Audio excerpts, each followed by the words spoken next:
আজ আমি তোমাদের রান্না করে দেখাবো খুব সহজ পদ্ধতিতে আলু কচুরমুখী মাখা, যা গরম গরম ভাতের সাথে খেলে এক নিমেষে এক থালা ভাত শেষ হয়ে যাবে। চলো তাহলে রান্নাটা শুরু করা যাক। এখানে আমি কিছু আলু আর কচুরমুখী কেটে ভালো করে ধুয়ে জল ঝরিয়ে রেখে দিয়েছি। এবার আমি প্রেসার কুকারের মধ্যে কিছু পরিমাণ জল নিলাম এবং আমি ধুয়ে রাখা কচুরমুখী আর আলুটা এর মধ্যে আমি দিয়ে দিলাম। এবার আমি এর মধ্যে দিয়ে দিলাম পরিমাণ মতো লবণ। এবার প্রেসার কুকারের ঢাকনাটা আমি বন্ধ করে দিলাম। এবার একটা সিটি দেওয়ার পর প্রেসার কুকারটা একটু ঠান্ডা হলে আমি ঢাকনাটা খুললাম। দেখো এবার কত সুন্দর গলে গেছে এগুলো। এবারে একটা কচুরমুখী আমি তোমাদের কেটে দেখাচ্ছি। দেখো একদম গলে গেছে। এবার আমি জলটা ছেঁকে নিচ্ছি একটা গামলার মধ্যে। ভালো করে জলটা ঝরিয়ে নিতে হবে। ভালো করে জল ঝরিয়ে নেওয়ার পর এবার আমি একটা গামলার মধ্যে এটা ঢেলে দিলাম। এবার আমি এটা মেখে নেব। এবার এর মধ্যে আমি দিয়ে দিলাম কুচি করে রাখা কিছু লঙ্কা। এবার এর মধ্যে আমি দিয়ে দিলাম পরিমাণ মতো সর্ষের তেল। আমি সেদ্ধ করার সময় লবণ দিয়েছিলাম, তাই আমি লবণের পরিমাণটা এবার খুব কম দিলাম।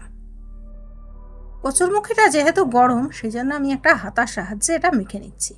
দেখো কত সুন্দর গলে গেছে আর কত ভালো মাখা হচ্ছে, এটা একদম গলে গেছে।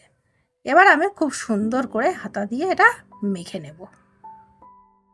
মান কচু সেদ্ধ করলে অনেক সময় আমি দেখেছি গলা ধরে, কিন্তু এই কচুরমুখীতে কোনো সময় গলা ধরে না আর খেতে লাগে অসাধারণ, একদম কচুর মতনই খেতে লাগে। বাজার থেকে যখন আমি কচুরমুখীটা কিনেছিলাম, আমি জিজ্ঞেস করেই নিয়েছিলাম যে কচুরমুখীটা খুব ভালো গলে যাবে তো, আর এটা গলা ধরবে না তো। তা যে বিক্রেতা উনি আমাকে বলেছিলেন যে এটা না নিতেই পারেন, কোনো অসুবিধে নেই। তা সত্যিই খুব সুন্দর গলে গেছে। তোমরাও কেনার সময় একটু দোকানদারকে একটু জিজ্ঞাসা করে নেবে, তাহলে দেখবে যে কচুরমুখীটা এত সুন্দর গলে যাবে।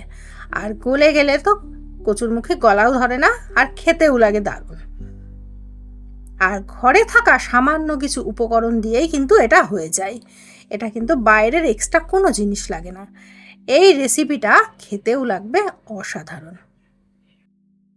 কচুরমুখীটা এবার আমার সুন্দর করে মাখা হয়ে গেছে। এবার এর ওপরে আমি একটু সর্ষের তেল ছড়িয়ে দিলাম আর দিয়ে দিলাম একটা কাঁচা লঙ্কা, যাতে এটা দেখতে লাগে খুব সুন্দর। এটা জাস্ট ডেকোরেশনের জন্য দিলাম।